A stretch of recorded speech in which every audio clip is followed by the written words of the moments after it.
Hi guys, my name is Gayatri and I am a clinical psychologist. My work majorly consists of assessing mental health issues and providing therapy. But in this video, I am going to address the elephant in the room, that is COVID and quarantine. So, since the pandemic started, we all had to make sudden and drastic changes in our lives, and it's not always easy to adapt to such a major change. As students, you must be having to take your classes online, and I know it must be very difficult for you not being able to meet your friends, hanging around with them, and eating lots of junk food and whatnot. So tell me one thing, are you bored? Are you bored to attend your classes? Are you bored to study? Are you bored to do the chores? Because I am, and it's totally alright. You don't need to mindlessly run away from it. Good thing is, I am here to help you. So, before that, let's understand what boredom is exactly. What do you feel when you are bored? Do you feel like doing nothing? You feel lethargic, you feel sluggish, and it's the meh feeling. मुझे कुछ करना ही नहीं है, मला काहीच करायचं नाही है. It's that feeling, right? So it means that the situation isn't doing anything for you. But that's when your mind wanders off in the wonderland.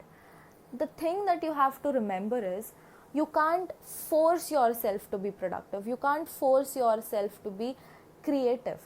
So, what is stopping you from being productive? What is stopping you from being creative? It can mean either that you are burnt out or you are demotivated. So, what is burnout?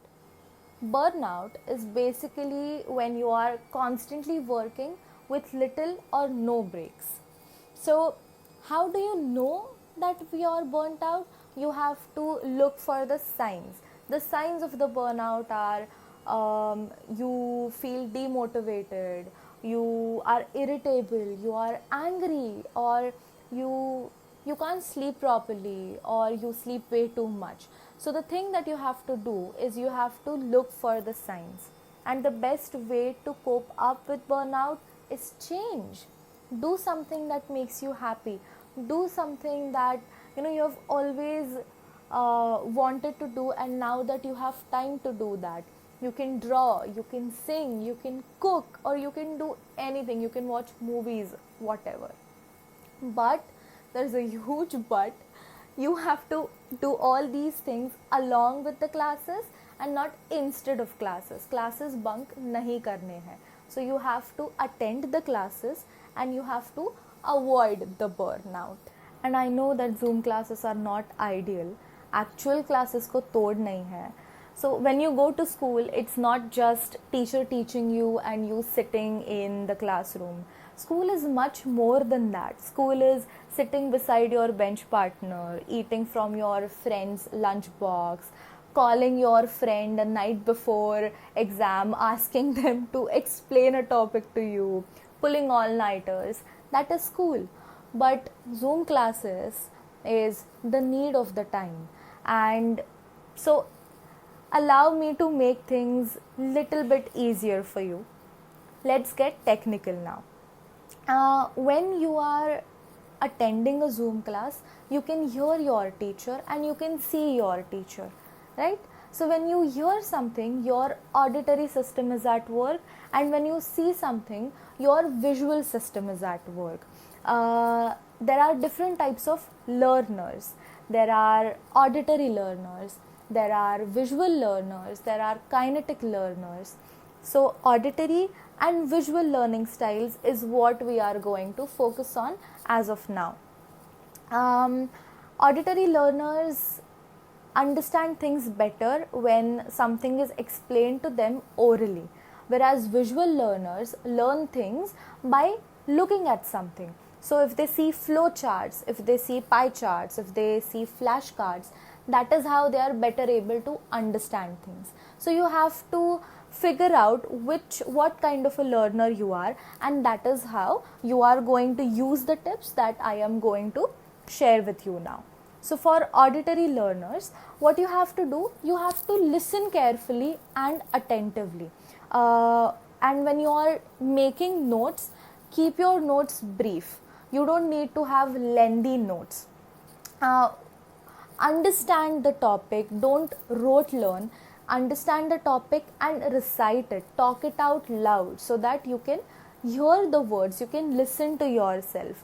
Since auditory learners understand information and remember the information better that they hear.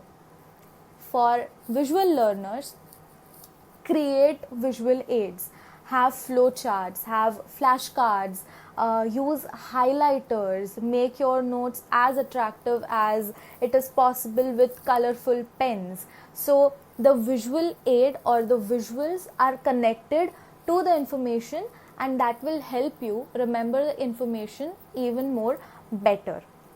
So there is a thing called mnemonics. Mnemonics are basically memory tricks to remember anything. There are 4 relevant mnemonics for you guys. They are chunking, acronyms, peg words and keywords. So chunking is basically when you take a huge piece of information and break it down into small pieces of information. So for example, you can see the 9 digits on your screen: 1 6 5 4 2 3 6 7 0. So if I ask you to remember all the digits, you won't be able to, you will have a difficult time to remember. But if you chunk the numbers 3 digits in one group, for example 165 423 670, so it is easier for you to remember now. So that is what chunking is. Then comes acronym. Acronym is basically you remember first letter of each sentence or each word. So you remember what BORDMAS is. You know how to solve equations now because BORDMAS, because you remember what BORDMAS is. You know what VIBGYOR is. So that is how you are able to remember the colors in the rainbow. Then comes keywords. So keywords are basically you read a topic and you find out and highlight important words in the topic, and when you remember the keywords, you will be better able to remember the information. Peg word is very interesting. Peg words are basically rhyming words. So for example, 6 rhymes with sticks, and if you have to remember that one particular insect has 6 legs, so you will visualize the insect sitting on a stick. So your mind will associate 6 with sticks with insects. So if you translate this information or translate all the mnemonics in your studies, it will definitely help you remember the information better. Let's talk about your workspace now. Where you study, the area and your table is where you study and study only. You don't eat at the table, you don't watch YouTube or TikTok on the table, and you definitely do not use your phone at the table unless it is study related. So that is how you condition your mind or train your mind to associate the table or your workspace with productivity. So even when you look at the table or think of the table, you will think productivity. Alright. Also, when you are attending Zoom classes, do not attend Zoom classes in your pajamas. After all, that is where you are meeting your friends. And also, when you dress up properly, you inevitably feel confident and alert. Alright. So enough about studies now. As a clinical psychologist, I am really concerned about your mental health and overall well-being. So as I said earlier, please don't force yourself to be productive or creative. You have to create the mental space to be productive. So if you follow whatever I have said in this video, or if you keep in mind my words and come up with your own ways to be productive and ways to create that mental space, then really nice. I hope that this video proved useful to you. So relax, take breaks in between, breathe and socialize. Thank you.